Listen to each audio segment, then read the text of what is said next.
This is Proverbs 20:12. I love this verse. This is one that you ought to put on the mirror that you look at every morning.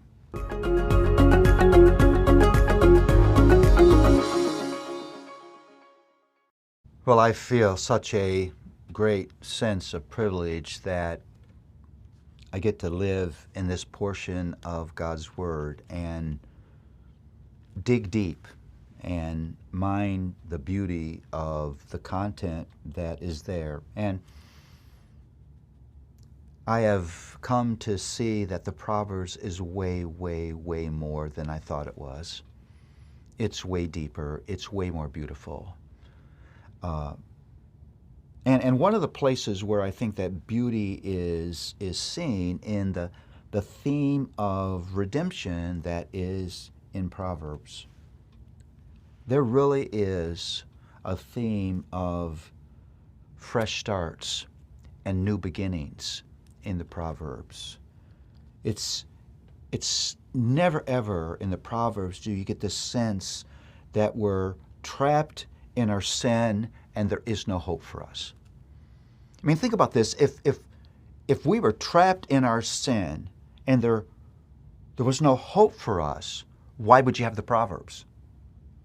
Why would you have the Bible? Why would you have any of this? You don't want to read the Proverbs and read it like you're sitting in front of the doctor that has announced that you have terminal cancer and there's nothing I can do for you. The whole cast of the Proverbs is there's the possibility of redemption.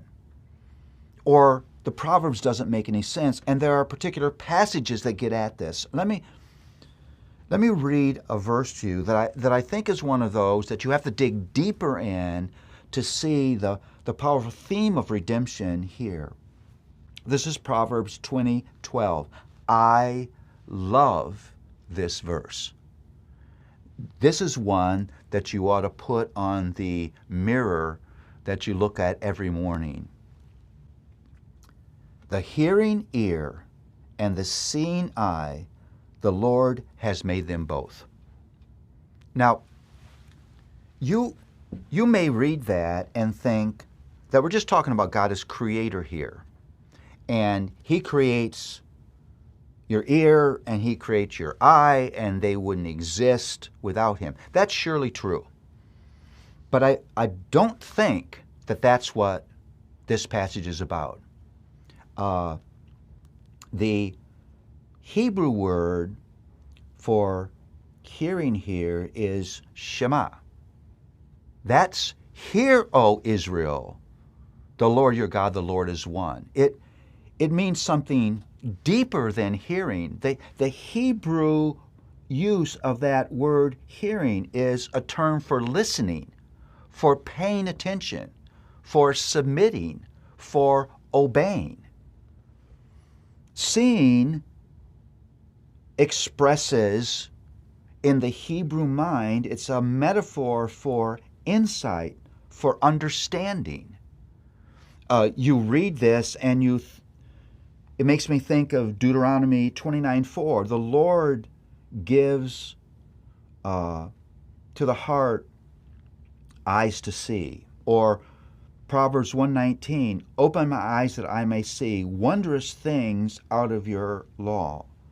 The picture here is God, in the glory of His redeeming grace, doesn't leave me deaf and blind.